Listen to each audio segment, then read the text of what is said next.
Donc je m'appelle Cyril Kéfus, je suis apiculteur récoltant sur la région toulousaine. Donc on a la miellerie du côté de la barrière de Paris, où c'est que l'on a plusieurs ateliers. Donc on a trois, on a l'atelier de cire gaufrée, on a l'atelier de production de miel, extraction de miel, production de miel, mise en conditionnement. Et ensuite on a un atelier de menuiserie. Donc l'exploitation a commencé à voir le jour en 1974, donc c'était mon père, le docteur John Kéfus, qui a créé l'exploitation.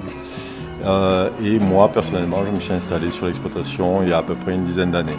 Donc je me concentre plus particulièrement sur la production de miel et peut-être un jour la production d'hydromel.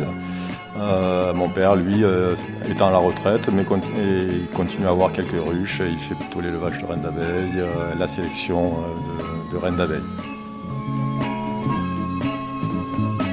Voilà, donc là c'est plutôt l'atelier, menuiserie. Donc on a la déligneuse. Ensuite on a la scie radiale qui va nous permettre de couper les morceaux de bois, non pas en longueur comme c'est le cas ici, mais en largeur. Et après, donc on a la tenonneuse mortaiseuse.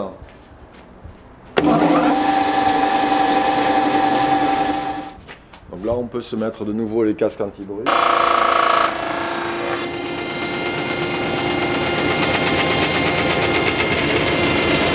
Et donc après on va décaler la butée pour faire l'autre échancrure et il ne nous restera plus comme un Lego à assembler. Et ça va nous donner, vous voyez, les tenons et les mortaises. Et c'est super solide. Donc là en fait c'est une machine qui nous permet de recycler les cadres, les vieux cadres. Donc on va les mettre dans cette grosse machine. En bas on a de l'eau qui sera chauffée par une résistance qui va bouillir. Et quand on va reformer le couvercle, en fait ça va faire comme une grosse cocotte sève. Et donc avec la pression, la cire va s'écouler par ce petit robinet.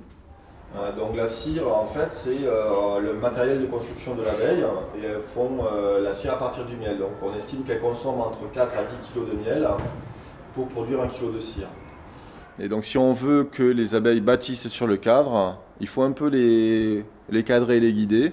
Et donc on va mettre cette amorce de cire et les abeilles vont tout simplement ensuite étirer la cire pour pouvoir, donc elles vont faire des parois et elles pourront stocker le miel, le pollen, les larves, les nymphes, etc.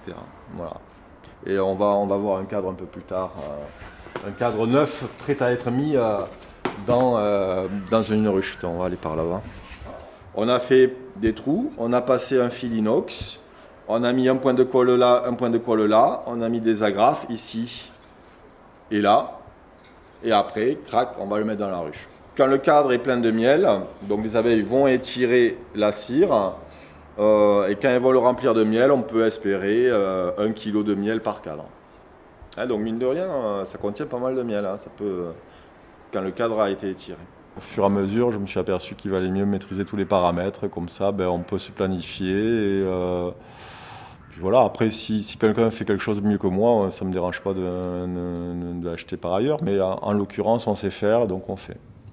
C'est un métier qui est passionnant, c'est un métier qui est proche de mes attentes. Moi, depuis tout jeune, je suis assez proche de la nature et je trouve qu'on la malmène actuellement.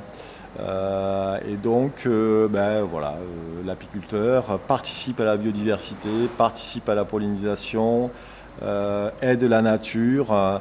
On est le petit aiguillon qui empêche les pollueurs et autres de tourner en rond, quoi, de vivre tranquillement. On est là et on dit attention, la nature est fragile, nos abeilles sont en train de mourir. On ne connaissait pas ça il y a 30 ans, donc qu'est-ce qui se passe depuis 30 ans? Alors il y a eu varroa, c'est un acarien de l'abeille qui a porté un coup fatal à l'abeille, mais il n'y a pas eu que ça. Il y a eu d'autres produits nouveaux qui sont arrivés sur le marché et qui ne sont pas forcément bons pour l'environnement. Alors c'est l'abeille qui en pâtit actuellement, mais le consommateur final est quand même l'homme. Donc l'abeille, c'est un peu comme le poisson dans l'eau. Tant que le poisson vit dans la rivière, c'est que la rivière est bonne. Quand le poisson commence à mourir dans la rivière, c'est que la rivière est polluée. Voilà. Et en ce moment, les abeilles meurent, donc attention.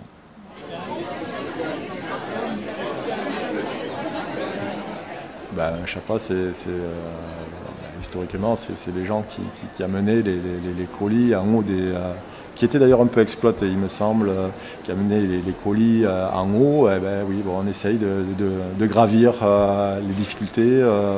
Et puis, comme disait Baden-Powell, faire quelque chose et essayer de laisser le monde un peu meilleur qu'on ne l'a trouvé. Voilà. C'est pas agressif les abeilles. Si on ne les agresse pas, elles sont plutôt tranquilles. À savoir que si jamais elles vous piquent, elles meurent. Donc leur but, c'est pas de vous piquer. Voilà. C'est mignon tout plein. Alors le rôle principal de l'abeille, c'est la pollinisation. Et on peut constater sur le thorax que l'abeille est relativement velue. Et en fait, ça permet aux graines de pollen de se fixer sur l'abeille. Et quand l'abeille va sur une autre fleur, eh bien, elle va déposer, sans faire exprès, les graines de pollen de la première fleur sur la seconde. Et c'est ainsi que le cycle de la pollinisation s'opère. La guêpe qui ne participe pas à la pollinisation n'est pas poilue. Elle est complètement imberbe. Voilà. L'année prochaine, j'aurai la moitié de mes ruches qui se trouveront en ville et l'autre moitié qui se trouvera à la campagne. C'est vrai que l'avantage d'être en ville, on débute l'année plus tôt parce qu'en ville il fait un peu plus chaud et les abeilles se portent mieux. Là, je m'occupe de ruches là, qui sont sur le toit de l'école hôtelière de Toulouse. Et là aussi, on est en train de faire un joli partenariat. Donc réalisation d'ateliers, extraction de miel, explication des abeilles aux jeunes. Et c'est comme ça que nos enfants arriveront à modifier leur vision de la nature et seront peut-être un peu plus responsables et respectueux de la nature que ne le sont actuellement leurs parents. Je pense que ce qui nous manque un peu dans ce monde hyper rapide, c'est prendre le temps d'écouter et de parler. Je pense que si on parle, beaucoup de choses se solutionneront plus facilement.